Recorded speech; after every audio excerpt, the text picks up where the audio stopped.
Yeah! Yay! Let's go! Yay! Hope you get your coffees. Oh, yeah! Dang it! That's all I got. Dang it. Very good, I guess. And welcome to the People's Pre-Fight Show. Much earlier than you are accustomed to, UFC Paris. Getting ready to kick off at the top of the hour as we kick off this middleweight Grand Prix, so to speak, to determine who will fight Khamzat Chimaev next for the middleweight title. It kicks off with Nasruddin Imavov fighting at home against surging contender Caio Borralho. Great co-main event, Benoit Sansadi versus Mauricio Ruffi. All in all, I think this should be a pretty fun card. And thank you for joining us to get you ready for an action-packed event at the Accor Arena. I am Mike Heck. Hope you're all having a wonderful Saturday thus far. And joining me to answer your questions and much more, the chair-swinging fool himself, the one and only E. Casey Leydon. How many times will the chair spin? Main event, co-main event, and daytime MMA. Woo! 4 spins. Was that 4? Okay. Ish. Did you mean yes. 4? Do it again. Love it. Let's go one more. 5 Yeah. spins. All right, so you're excited. Well, you know, I before fights I usually do some like mixed martial arts training, so I can't do the training today, but it's nice to have an evening, and I love daytime MMA, and it's a great main event, and a great co-main, and Marcin Tybura is fighting. Come on, top 10 ranked. This is that's why we're here. In a rematch. Elijah. Yeah. What a time. What a What a time. time. Yeah, it's pretty good. It's a pretty good card. I wish we had the Pitbull Qaeda fight, but unfortunately that is not going to happen. But all in all, I mean, Kennedy Freeman was supposed to make her UFC debut on this card. That's not happening. Fares Zayem was supposed to fight on this card. Kawi Fernandez will fight against Harry Hardwick, making his debut. So, yeah, I think outside of the top 2 fights, I mean, Modestas Bukauskas, like a win at 205 against a guy like Paul Craig is good for him, right? That puts him in a good spot.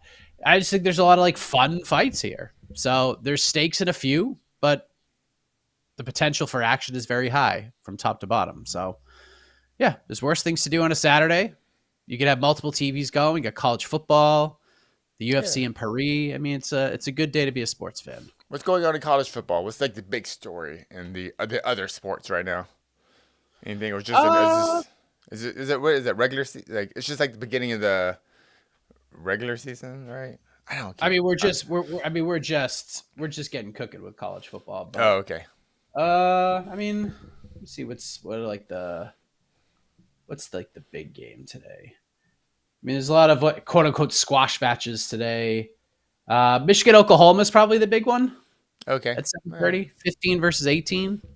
That's kind of like the Benoit Sansadi versus Mauricio Ruffi of the college football slate is at 7:30 tonight. So, yeah, most of the ranked teams are playing, but most of them are going to get like giant wins. Okay. Oh, Georgia Tennessee is a good game too. I forgot about that one. Yeah, so there's some fun stuff. All righty. All right, let's go to the peeps. To the peeps. There we are. Here we go. All right, peeps. What you got? Hold on. Lazy Bed. Oh, Georgia Tennessee's next week. I'm sorry. Harry Hardwick debut. Let's go. We shall see. Yeah. We shall see. Was he signed on? Was he a short notice fight? Yes. Hardwick. Oh, okay. Yeah. Yeah. So, Kawi Fernandez was to fight Fares Zayem. Zayem had a death in the family, so Harry Hardwick gets the short notice signing. Okay. Yeah, I was like, I looked. I was like, Harry Hardwick. Yeah, good for him. My only relationship to him is like his last win was against my teammate. Actually, the main event in Cage Warriors, which is a very controversial win, and he promised my teammate a rematch, but no, the UFC signed him instead. How dare you break your promises, Harry? But, that was the what, like the illegal shot and it became like a tech decision or something? Headbutt. Yeah, they were kind of. They were. It was a close fight. I think they were going. I think it was a three round fight, and the first 2 rounds were competitive, and then the third round had a headbutt, so they went to a tech decision. He wanted to win a tech decision, but then it was it was whatever. I mean, very disappointing for my teammate, but good for Harry Hardwick, and he promised a rematch to my teammate Javi Garcia, but it didn't happen. But here we go. What happened in the UFC? Who knows? Maybe. Fingers crossed. But yeah, so good for him, and he made weight at 45, I guess. So He did. Yeah, I don't know. I don't know if he's gonna win today, but we shall see. It'll be a tough one. Yeah. Thank you, Lazy Bed. All right. Force Daniels. What fight besides co-main event gets you excited for UFC Paris? Marcin Tybura, the rematch. Does the main event count? Because yeah, I know that's weird. Yeah. I mean, there's Oki Jones should be fun. Robert Ruchala making his UFC debut is going to be interesting because William Gomis is pretty good. Sam Patterson. That fight's going to be insane. Yeah. I'm with Sam Patterson. I didn't get Sam Patterson before, but he feels he's a legit banger. So we'll see. Who's he fighting? I don't know anything about Trey Waters. Trey Waters. Trey hasn't fought in a long time. It's been it's been almost a year and a half since he had a fight of the night against Billy Ray. I just don't remember that fight. It was an Apex fight. Okay, one of those. Yeah.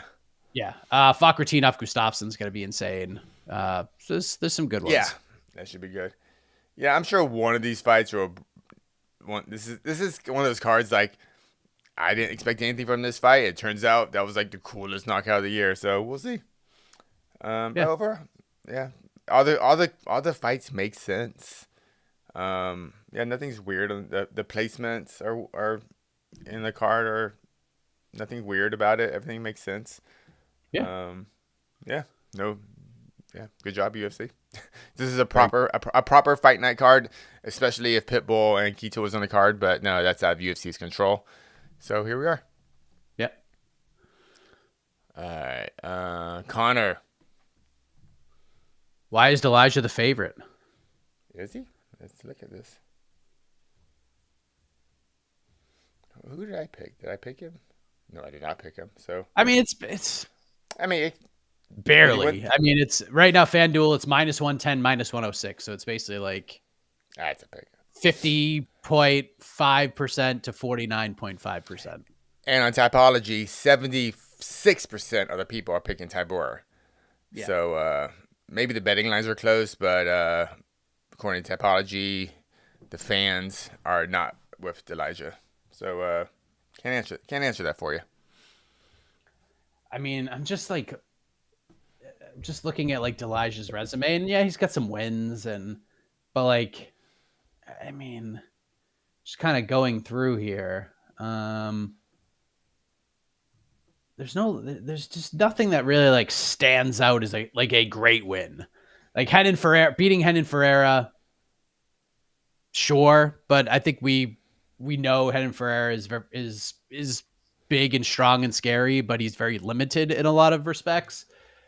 And anybody he's fought of, sort of decent, he's lost to. So I don't know. We'll see. His last one is Jorgen De Castro, who, he was a UFC fighter at one point, and I like Jorgen, New England guy. What a story. But yeah, I just think Tybura's fought way better dudes, like way better.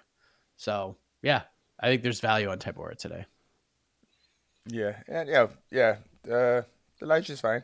Yeah, let's see. Yeah, I always find it weird. Not weird, but I don't know what the word is. But the guys like Pico and Patchy Mix come over, and everyone's all like Pitbull, like, oh, let's see how Bellator fighters do in the UFC. But like, there's never that conversation. Oh, let's see how PFL fighters do in the UFC. It's just like whatever, I mean, there's certain ones like Kayla. We were like, yeah, that's who we want. Dakota will be another one. But it's about Kayla. It's about them. It's not about the organization. That's what I mean. It's just kind of funny how we still don't see PFL on that level. yet. Yeah, and I You know. think some of that has to do with PFL, and some of that has to do with heavyweight just being awful, and light heavyweight being awful. How dare you? I mean, awful in depth, Yeah. but not awful in fun to be had. Yeah. Because Tybura and Elijah, it's gonna be electric. All 15 minutes of it, it is gonna be electric. That's what I'm saying. This could be one of those cards. Like, who knows? Like, that's gonna be the fight of the year contender. You know, we'll see. Tybura, how many bonuses does Tybura have in his UFC career? Oh, Jesus Christ. 1, 3. Three bonuses. 3 bonuses and 22 fights. Walt Harris, Greg Hardy. Yeah. I mean, he's got some. His last bonus was 2024 when he choked out Tai Tuivasa. That was just sad. Yeah. That was just like, why are we booking Tai Tuivasa against Marcin Tybura? What are we doing here? What are we doing here? Yeah. Should have been fighting Rebellis to Spain. I pushed for that fight from Jump Street. Never got it. Hey, it worked out for Karate Combat. I don't know. Why is he? Yeah. Thank you, Connor. All right. Dana Blanco. Why was the press between Aspinall and Gon so boring? Was the heavyweight division seemed dead? Lack of parity? Yeah. It's just not a good division. It's just not good. Want to answer the first question first? Why was it so boring? Because I don't. What's not? Cyril's not that guy, and Tom is like witty and fat and quick, but he's not going to go to a press conference and like tell Cyril Gane to kiss his ass or anything like that. Like he's not gonna try to slap him in the head or anything like that. Tom just likes to do his talking in the octagon. So yeah, it's just, I don't know what everybody was expecting with this thing. Like, yeah, as soon as they announced this, like I was like, boy, can't wait to watch nothing happen for 15 minutes. And that's exactly what we got. So, I mean, I truly want to know what people were expecting between these two guys. It's actually nothing against Gane or Aspinall. They're just like, do you want them to be other people? You know, like, do we want them to play characters? This is who they are. I don't know. You know what I'm trying to say? This is like they don't clash personalities. Yeah. Yeah, might get a little spicier fight week, but it's not going to be anything crazy. They're not going to need like extra security guards up there to keep these two heated rivals apart. It's just it's quiet but kind of funny guys who are good at fighting. Yeah, and it's trying to sell a fight they don't need to sell. Yeah, exactly. And it's right. And they're not gonna have their mean faces on. Like they're not in that zone yet. So it's just like they're like, cool. Yeah, well, I'll see you in a few months. And in a few months, we'll do the mean look, you know, because you know that's our mindset at the time. But like as a fighter, like unless like they're very pro wrestling and they know how to. They're very interested in selling the fight. Which I don't think Aspinall really cares too much about selling the fight, other than just showing up healthy. This is, I don't know. I've seen this complaint a lot, but the boring part, but yeah, I think I'm like you. I don't know what you were expecting. Yeah. Yeah. I mean, I understood why they did a press conference because Cyril was part of it, and they're doing an event in Paris. So like, let's put Cyril out in front of the home crowd and build this thing up and get the crowd behind him. But yeah, there's no need for it. I guess my question is, I mean, if you have Aspinall there and Gane there, just tomorrow or Monday, have a press conference in London. Then you get that big crowd, maybe just that big, UK crowd to cheer at, make Aspinall feel like a rock star. And maybe that would have got us more excited. Because I think when we heard all those fans jumping outside, was it Manchester O2 or whatever, singing that song. I forgot how it goes. I think, but Tommy Aspinall, Tommy Aspinall. Yeah. I think that would have made us feel much more excited about this fight to see more of the fanfare rather than just but again, like even then, cool for Tom, but like I don't know if anyone's actually excited for this fight because I think most people believe that outside of Gon just catching him with something, that the conclusion is already written. Like, Tom's going to tackle him and beat him up and finish him in 2 minutes. Like, it's just the division. And yes, but again, I think the excitement behind Tom Aspinall as heavyweight champion, I think like it's worn off a little bit now that John is finally out of the equation and we could stop talking about him. But John, to some degree, like put Tom in this spot because he was the sympathetic babyface and all of it. But now, like, no one believes John's ever going to fight again. And Dana White's basically like, well, the only thing John wants to come back for, he's not letting John do. So now people are just like, well, John's not going to fight again. And he's definitely not fighting Tom. We already know this at this point. That fight is never, ever, ever going to happen. So it's just like, we just need to see Tom fight. Once he fights Cyril Gane and probably lays waste to him, then we can start getting excited. We could just, Tom Aspinall is back, finally. And this whole thing has been a disaster. We called it back in November of 2023 when they booked that stupid interim title fight that this is going to be a disaster. And it has been nothing but a disaster. It has ruined this division for 2 years. And the stink that is left behind, the wafting of the sewage transplant that is the heavyweight, top of the heavyweight title picture, thanks to that decision to make that an interim title fight, has just not gone away. It's downwind. It's freaking downwind, and it won't go away until Tom beats Cyril Gane. And now we have a heavyweight champion who will fight and be active and fight the next dude in line or whoever they put in front of him. And it's wild because the heavyweight division is in such a crappy place right now. But at the same time, in my opinion, Tom Aspinall has potential to be like right now, he looks like he could be one of the all-time greats at heavyweight. He just needs opportunities to prove it. And how weird is that we have this just generational talent with Tom Aspinall right there, and yet the division is just horrible. It's just it's weird. Very MMA. It's all the UFC's fault. Like, it's all their fault. Yes. No. Thank you, Dana Blanco. Dana Blanco. All right. What else we got here? Oh, a couple of super chats coming in. Fahim, a good friend, Fahim. Tom Aspinall's mic skill is terrible. Do you agree? No, I don't. I don't either. Don't agree. I actually really enjoy. He's not a sound clip guy. How about that? I'll give you that. He can be. Well, he can be, but I don't really think. I think anything to talk about right now. Yeah. Like, what is he gonna say? Like, he can't just keep saying I chased John Jones away, because he did, and everybody knows it. But at this point, like, Tom Aspinall has done nothing but answer John Jones questions for 2 years, knowing deep down that John was never gonna fight him. And like, what else is there to talk about? Like, he has to let John go now at this point. He probably should have let John go 2 years ago, but he just kept ethering John at every chance. And all John could do is tweet. And Dana had people believing, we're going to get this fight done. I guarantee it. It's 100% guaranteed that John Jones and Tom Aspinall are going to fight. And it never happened. So, I mean, what do you expect this guy to do? He's just been raked over the coals for 2 friggin' years, being waved this super fight with the greatest of all time in front of him, knowing deep down, like, he's probably not going to fight me. But the UFC keeps promising him, and Dana White keeps going up to press conferences saying, I guarantee this is going to happen. Like, now he's going to move on. It's not easy to do. So, yeah, I think Tom's fine.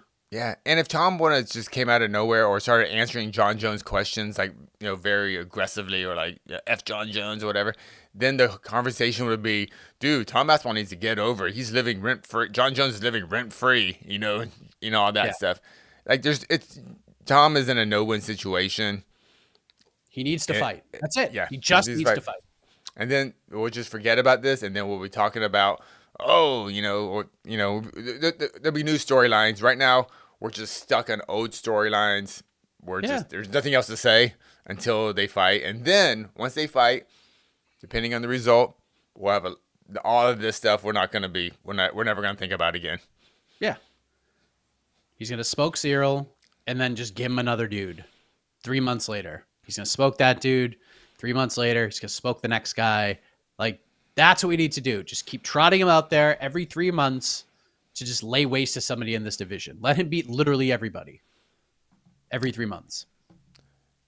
Speaking of lay waste to the division, how many wins is my boy Marcin Tybura away from a title shot after he kicks this fool's legs off again? I'm still hoping for a Tybura title shot. I want it so bad. I don't know why. I just want it. I just want to see him on a poster. I don't know why. I just on the main event, UFC 329, Aspinall, Tybura. 7 fights, 7 probably. fights? I mean, they're going to do everything in their power to avoid that. I mean, just look at, like, Marcin is just like, he just keeps plugging away. 22 fights, beats who he's supposed to beat. But when he gets, like, the opportunity to, like, get the big win, he doesn't get it. Yeah, it's like Tom destroyed him. So, like, oh, I forgot they've already fought. Tom I totally forgot that. I'm like, I'm like, it'll be, dude, Aspinall Tybura 2. That's even bigger. What am I? What? So Tom's just like, I'm going to do it revenge. faster than 73 seconds. I'll do it in 58. All right. Beat the clock challenge. I love this. Yeah. That would be fun. Tom has to do a beat the clock challenge, and Marcin Tybura makes it to 74 seconds. He's the new heavyweight champion. I like that idea. That'll put a little extra spice on things. He is Tom Aspinall's career away from fighting for a title shot. I'm getting a title shot. But the reason I'm saying, I don't know, because if Aspinall is as good as you think he is, and the UFC actually starts doing that every 3 months, Aspinall is fighting again. I don't know. Maybe the beginning of 2027, he's out of contenders. He's out of rematches. He's already fought Srogon 3 times at that point. I don't know. Like, maybe like this, because at some point we got Anderson Silva versus Tadas Leches. It's just or Patrick Cote. Patrick Cote was borderline top 10 middleweight at that time. That's all I'm saying. At least Anderson Silva didn't kick his face off in 73 seconds, and then they gave him a title shot like 3 years later. Revenge. That would have been way more egregious. Help me out here. Help me out. I can't. I just can't. You're ruining my morning. I won't rule it out, but I mean, look, there's Almeida, there's Volkov, there's Derek Lewis. 2. That's 3. That's 9 months worth of fighting. Every 3 months. All right, boom, boom, boom. All right, now we're we're in the fourth quarter of 2026. Shamil Gadziev is on his way. Gadziev, so 2027, boom. Aspinall Tybura 2. There you go. Walter Walker might be heel hooking fools still. Book it. Then that becomes, can Tom avoid the heel hook of Walter Walker? I don't know. That would be kind of cool, actually. Walter Walker. Yeah. Well, Walter. How do you say his name? Is it Walter Walker. Walter Walker. Yes. Those Brazilians have the weirdest names. I'm like, that's like the most un-Brazilian. Is he like? I know. And they're half brothers, right? Yeah. Okay. Well, I'm not even talking about the Walker family right now, but all I'm saying is maybe Martin Budai comes back and gets a title shot. Maybe Marcus Buchecha makes his way up the ladder. I mean, Mario Pinto. I mean, the list is. What does Tybura need to do? Damn it! He needs Tom Aspinall to not be champion. I love a good rematch. That's all I'm saying. Well, you're getting one today. Yeah, you're right. He fought Sergey Spivak 3 times, right? Isn't that? I mean, how many times does he fight? I mean, one. Yeah, he fought him twice. Okay, never mind, twice. Well, there's a trilogy there, right? Yeah. All I know is, like, after this show is done, that the fighter most talked about is Marcin Tybura. Like, he's that's possibly. All right. Thank you, Joshua. Some more super chats coming in. Eyes are planets. All right.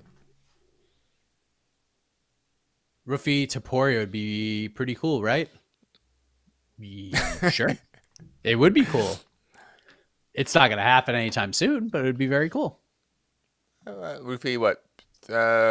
So he wins. If he wins big tonight, then gets another big win, and then so I would say 3 fights, at best 3 fights away. But it have to be 3 kind of magnificent knockouts, I think. Yeah, I would say this fight will never happen. No, it's no disrespect to Rufi or anything. I don't think Topuria is going to be fighting for much longer. I think we're going to get like 3, maybe 3 more fights out of him. And then he's going to be like, F this. I can make way more money doing other stuff. And he will. So, yeah, I just think he's going to conquer the sport, retire when he's like 31. And then he's just going to be like, all right, peace out. And he'll be fine. So I don't think we're going to get him for much longer. And I think by the time Rufi gets there, Topuria will be gone. All right. So all I'm hearing is that Topuria is ducking Rufi. That's what I'm hearing. So you heard it here first, guys. Mike Heck said it, not me. I mean, maybe you should fight Arman Tsarukyan first, and then we can start talking about Mauricio Rufi, All right. Thank you, Eyes Are Planets. Fahim. If not Islam versus Arman, then PFL Usman versus Arman in the UFC. I mean, I'd watch it. I would pick Arman Tsarukyan every day of the week and twice on Sunday. But Arman's your best. Arman's your best lightweight in the world for you, though, right now. Would you pick Arman over Topuria? I don't know. Probably not, but I mean, I would have to live the gimmick and pick him. Like Arman could beat Ilya. You wouldn't be shocked. You wouldn't be shocked if Arman. No, I think Arman in this division, Arman has the best chance. Okay. Just like I thought Movsar Evloev had the best chance at featherweight of beating Ilya. Like I think Ilya beats almost everybody in this division that's like realistically in front of him right now. But I think Arman would be. I think Arman's best day beats Ilya's best day. But cool. Ilya doesn't have like bad days, and Arman can.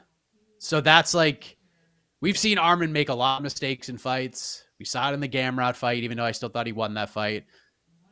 He made a lot of mistakes in the Charles Oliveira fight. Barely won that one.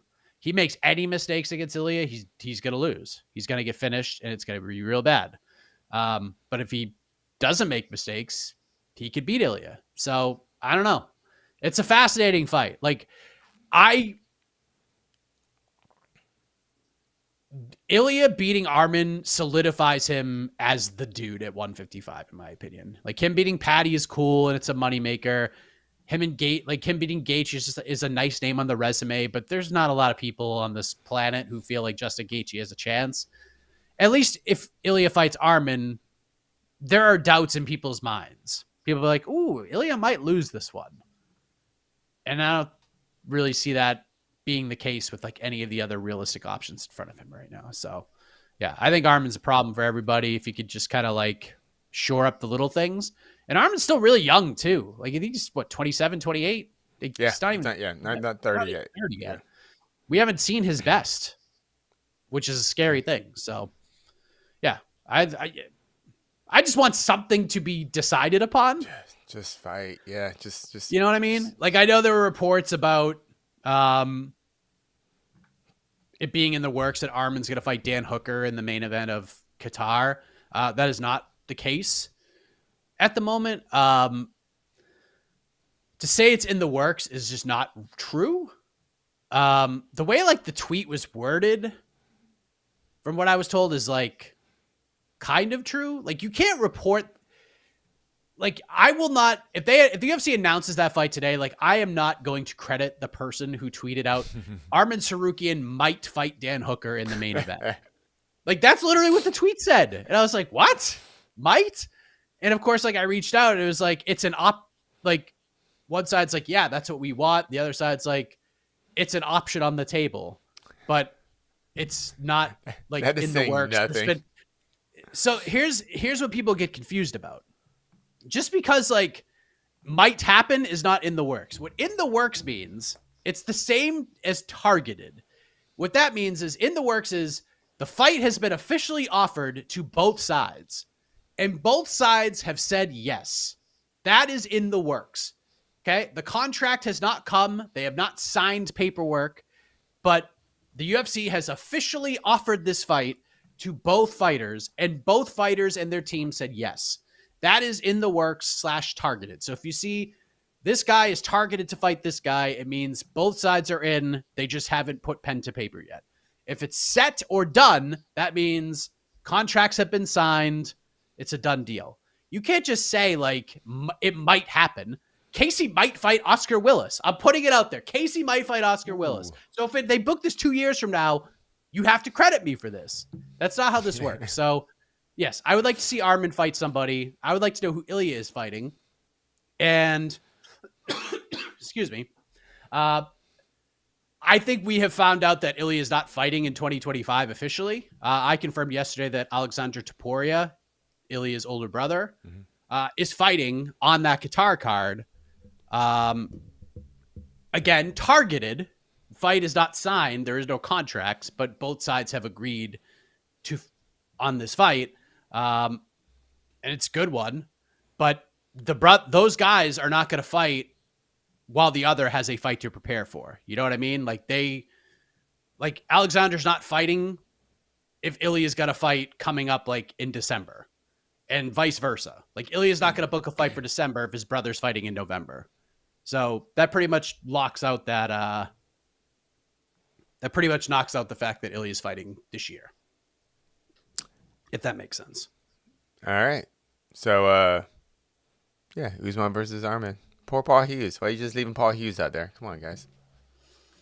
Yeah, I mean, that fight's happening pretty soon. Was it October or I think November? October. It's like a month away. All right. Nice. Can't wait.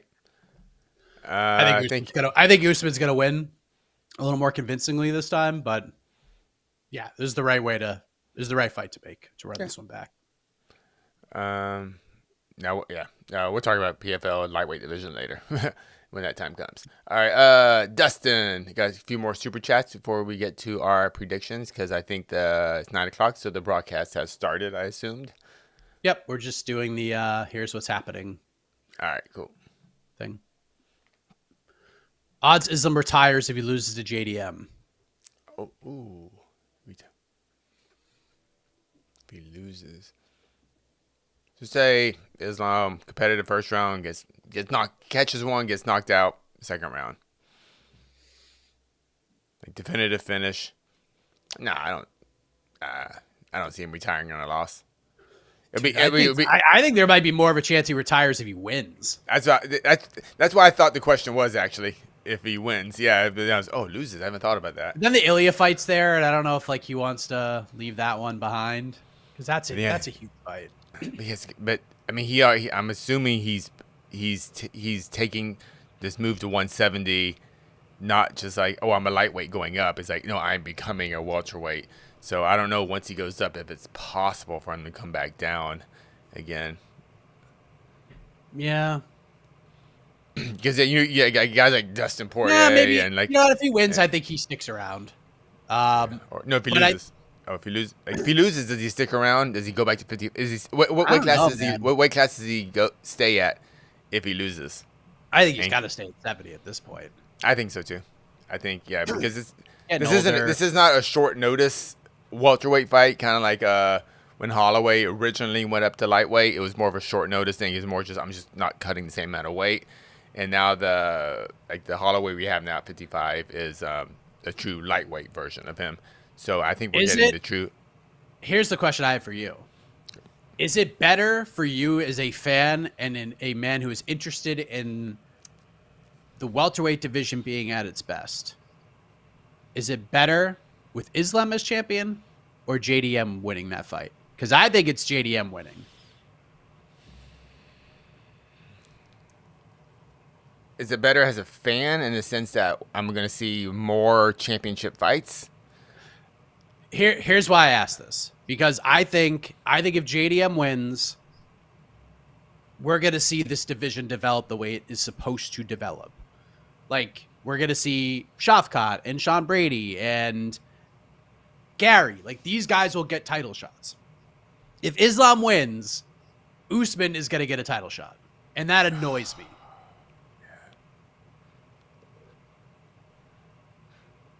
This will be coming up. Dang, yeah. I keep forgetting about Usman. Like, I think Usman needs another win before he gets a title fight. I'm sorry. He needs another win. Yeah. He needs to beat one of these other guys before he gets a title fight. But if you're Islam Makhachev, if you're the welterweight champion and you're like, oh, I want to cement my legacy, like, he's going to do the John Jones thing. And I don't blame him for this, by the way.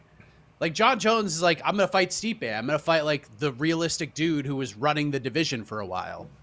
Usman is the second, at worst, the third greatest welterweight of all time. Had a great run as champion.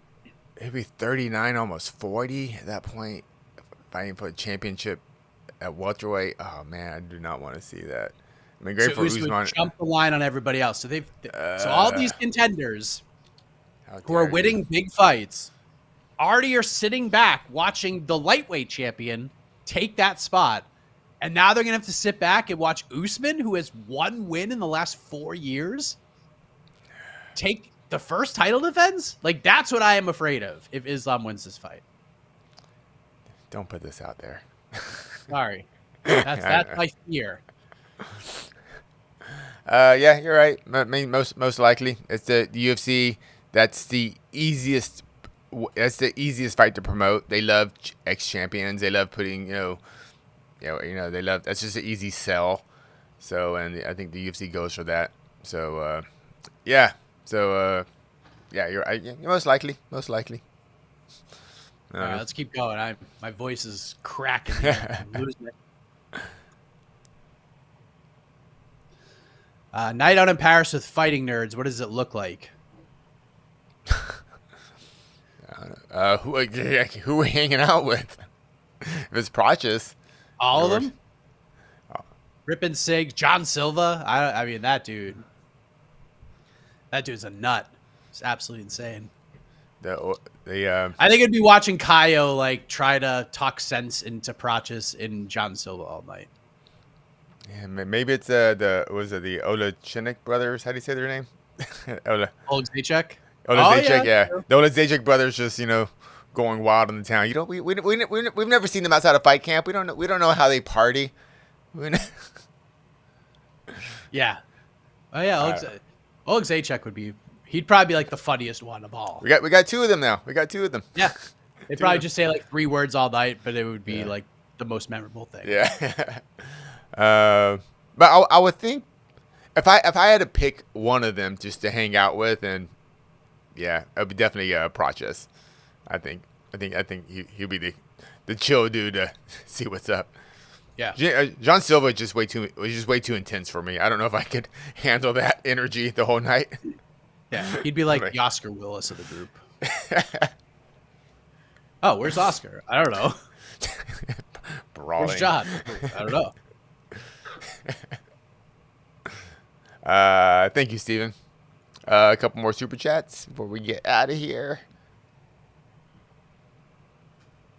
Make it open weight challenge 205ers versus 265ers. You'd make 2 divisions interesting again. UFC does not like having fun. No. They should do this in the women's bantamweight / featherweight division. 100%. But yeah, it'll be fun. I wish it would be fun. They won't do it, but it would be fun. Yeah. And last super chat from Connor M. What do y'all think of Tommy McMillan? He's still pretty young, obviously, but he could be good. I actually spoke with him yesterday. Mm-hmm. Yeah, the UFC is going to push the hell out of that kid. Like, there's no doubt about it. He's a pupil of Sean O'Malley, or a teammate, Tim Welch guy. His fight on the Contender Series was sick. He's still a little banged up, and he's got that dog in him, man. Like, he's really fun. He's 28, I think. Yeah, he's good. I think the UFC is going to develop him. I think they're going to push him really fast, and yeah, I think they got something with him. Was that the last Contender Series card, whatever. That was the first. He won the first fight of Tuesday's card. No. The contender series, is it done for the season, or there are more contender series? Oh, there's like 6 more weeks of it. Oh, there's 6 more weeks. Okay, sorry, I haven't kept up with it in terms of that.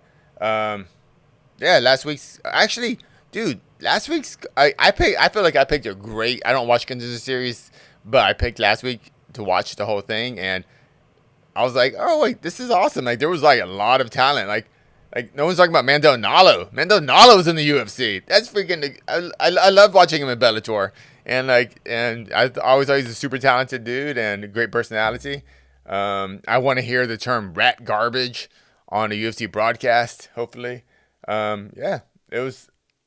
Yeah, actually, I thought every person that won last week should have been in the UFC, but it didn't happen. But yeah, dude, Jean Paul, Jacek, Nalo, and McMillan, super. Like they that. I don't know if that was just blind luck, but that entire card was loaded of talent. So yeah, if there's one guy off the season that I think the UFC will try to push, it's got to be Tommy without question, from what I've seen so far. Why? I think they like Jean Paul a lot too. They gave him the main event. I'm just saying. Yeah, but that doesn't really matter. Like Sean O'Malley was in the main event when he fought, and everyone knew they were going to sign Sean the second he ended up on the show. Didn't Nickel have the main event spot? Yeah, but he was. I was just saying. Yeah. Okay, whatever. They'll push them all. I think all of them will get pushed. Tommy. What they're gonna do with Tommy is like when Sean O'Malley fights again. This is what Tommy wants to, and I think even when I did my question of the day about this, when Sean fights again on a main card, Tommy McMillan will be like the main card opener. That's how they're gonna treat him. Like Tommy McMillan's first fight will not be at the Apex. It will be either the featured prelim or a main card pay-per-view fight. Is what I think they're going to do with him. All right. Because he can talk too. Like the guy's got the gift of gab. Like he's exactly what the UFC is looking for. He's got personality. You put him in front of a microphone. He can do a good interview. You'll see. Dude can talk. He's a featherweight. Featherweight. All right. How good do you think he is? What's that? How good do you think he is? Dude, that was a good win, man. That guy he beat, the guy he beat is David really Moyen. Yeah, Moyen. Yeah. I mean, he's only 21, so that dude's gonna be in the UFC without question. That was a really good win. That's the thing about some of these fights sometimes is that they don't get tested like that. They usually get quick finishes on the regional scene, and that we don't get to see them like overcome that adversity. David really hasn't had to do it, but we got to see Tommy do it. It's different than seeing a guy get like a 30-second knockout. When you see Tommy like get 1080'd and almost finish in round 1, battles through, and then just steals the fight and breaks the dude in the 3rd round. Like that's the kind of thing that I look for in the Contender Series. So I don't know. We'll see. I think he's got something. I mean, I didn't like come out of that fight being like, yeah, that dude's going to be a UFC champion. But I came out of that thinking, oh, the UFC is really going to like this guy. And they're going to put him in a position to do well. Sean O'Bannon's getting pummeled right now. Oh, that's my climb. If I had a climb, that was my climb was Sam Hughes over O'Bannon. Absolutely. Yeah, she's got a crucifix and she's just elbowing her in the head over and over again. I just don't think Sean O'Bannon's very good. Sorry. No. There. I forget her name. There was another Irish strawweight that was in Invicta that was supposed to fight O'Bannon, and the UFC went with O'Bannon instead of signing. I forgot her name. She's with SPG. I thought she was much better than O'Bannon. Yeah, O'Bannon. Good for her. Good for making her UFC run, but I never thought that she was UFC caliber. But prove me wrong. Yeah, it's okay. Not everybody's gonna be UFC champion. It's fine. Yeah. She's tough though. I'll give her that. Yeah. Minimum requirements. She's getting 10. Oh, she's about to get finished right now, though. Oh, it's very close. Oh, Sam is trying. Shauna's battling. She's staying in there. She might be getting 1080 right now. What was my pick? More elbows. This is just a beating. All right. Do we have anything else? One last super chat. Comment. A $5.99 comment from Michael Aparcio. Enjoy today's hot takes. Let's go, Mike. Hey. Michael. Oh, Shauna's back on her feet. She's a trier. She is tough. She's a dog. I'll give her that. I think that's actually her best attribute, to be honest. She's very hard to put away, and she's scrappy as heck. Yes. All right. All right. Before my voice goes down and I just, am that guy. Let's go to the picks. All right. Do you want to do bonuses? What do you got for bonuses? Let me pull the whole card up. Sorry. Where is it?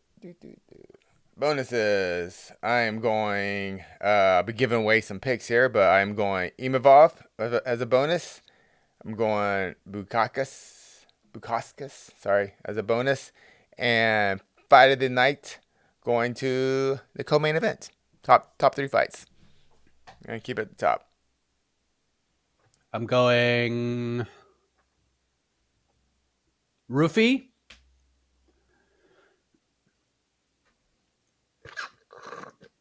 I'll go Imavov as well. Ooh. And I'll go Sam Patterson, Trey Waters, Fight of the Night. Oh, correction. There are going to be 2 Fight of the Nights.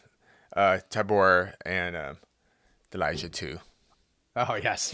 We cannot forget that. And I cannot wait for the Aspinall call out when Tybura gets his hand raised.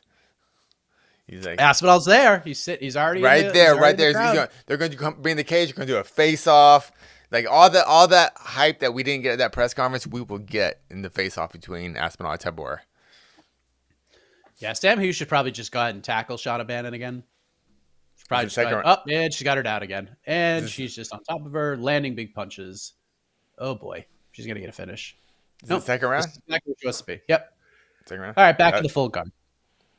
All right, let's go to the main card. Real quick, he's got a late super chat. Just want to throw it up on the screen real quick. Paul Craig, big submission tonight. I think he's got 5 minutes to do it. Yeah. If he wins, it will be a big submission. That's basically how Paul Craig will have to win.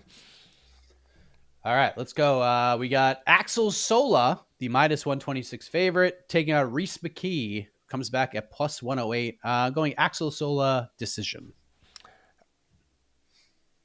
I'm going Axel Sola decision, and he'll use the power of the French crowd to motivate him to win that show, to win the fight.